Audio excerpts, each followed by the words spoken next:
دو رکعت نفل وکړه او د هغې نه بعد 3 پیرې سورت یاسین ووایه. د دې نفلو کمال او د دې سورت یاسین چې کوم کمالات دي د دې چې کوم کرشمې دي دا په خپلو سترګو باندې دا ویني. دومره پاورفل وظیفه ده، دومره ناشنا وظیفه ده، په لکونو خلکو د دې وظیفې نه فایده محترمه ده. وسلام راځئ موږ هم دا وظیفه کوو، صرف یو ورځ وظیفه ده او خپل ملګرو سره هم شیر کوو. بسم الله الرحمن الرحیم. السلام علیکم ورحمت الله وبرکاته. امید در به کوم چې تاسو ټول به ټیک ټاکې. الله پاک هم خوشحاله آباد ساته. الله پاک دې زموږ ستاسو ټولې مسلې ختمې کړي. الله پاک دې د خیر فیصلې نازلې کړي. الله پاک دې د شر د فیصلو نه موږ او تاسو ټول په امان کړي. الله پاک دې زموږ ستاسو نه راضي شي. دا به زموږ ستاسو لپاره غوټه او بهترین خبره ده، ځکه چې الله پاک محترم او راضي وي نو الله پاک بنده له هغه څه ورکوي د بنده وهم او ګمان کې نه وي. نن چې کومه زموږ وظیفه ده دا وظیفه ده د حاجت باره کې او سورت یاسین تلاوت دی. نو چې کوم سره سورت یاسین محترمو دا ووایي د الله پاک د رضا لپاره. الله پاک د انسان ټول ګناهونه دا معاف کوي. الله پاک انسان ټول حاجتونه دا محترم پوره کوي. نو موږ له ویل پکار دي د الله پاک د رضا لپاره دا وظیفه موږ وکړو.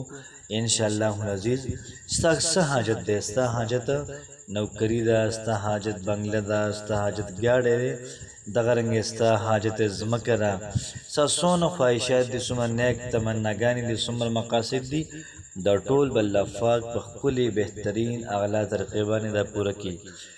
وظیفه محترمو ډېره زیاته د کمال ده او د کمال نه خالي نه ده. خو یاد ساتئ چې کوم سړی دا وظیفه کوي د دې سړي به مکمل یقین د الله پاک په خزانو باندې وي، مکمل الله پاک باندې محترمو ځان سپاري او دا وظیفه چې وکړي مکمل یقین به ساتي چې پاک به زما کار وکړي. نو زه د وظیفې طرف ته وظیفه داسې ده چې کله موږ دا وظیفه کول غواړو، که ته سهار کې دا وظیفه کوې 10 بجې کې، 9 بجې، 3 بجې کې، دغه رنګې د مازدیګر نه مخکې کې، د ماښام نه بعد کې، ماسوتن نه بعد کې یا ماسوتن نه مخکې کې، انشاءالله العزیز په ټولو وختونو کې محترمو دا وظیفه کولی شي. څنګه وظیفه کوو؟ موږ به وکړو 2 رکعت نفل. چې کله موږ پوره کړل 2 رکعت نفل، چې کوم کسان قاریان یا حافظان وي، دغه رنګې عالمان وي، که هغوی دا وظیفه کوي نو الحمد به ووایي. بیا به د هغې نه بعد سورت یاسین په 1 رکعت کې، د 2م رکعت کې الحمد او دغه رنګې سورت یاسین په دې بل رکعت کې په انشاءالله په یاد نه ورځي سورت یاسین هغوی به دې څه وکړي 2 رکعت نفل به وکړي. خو چې سورت پکې هر یو وایي نه کوي مسله، 2 رکعت نفل به وکړي. بیا به د هغې نه بعد 11 پیرې درود شریف وایي، بیا به د هغې نه بعد 3 پیرې سورت یاسین وایي، بیا به د هغې نه بعد درود شریف وایي، کو 3 پیرې درود شریف وایي، کو 2 پیرې وایي، او بیا به د هغې نه بعد دعا وکړي. ای پروردګاره ځمکې دا ستا په قبضه کې دي، ځمکه کې څومره سره زر دي، څومره سپین زر دي، څومره کار دی، څومره روزګار دی، دا ستا په لاس کې دي. اسمانه چې څومره خیر راوري کې دا ستا په لاس کې دي. یا الله پاک موږ باندې خیر او د رحمت فیصلې نازلې کړه، د بره نه موږ باندې خیر را نازل کړه، لاندې د ځمکې طرف یې موږ باندې خیر را نازل کړه. زما مالکه مال او دولت، عزت او شهرت، نوکری او حاجت پوره کول دا ستا په لاس کې دي.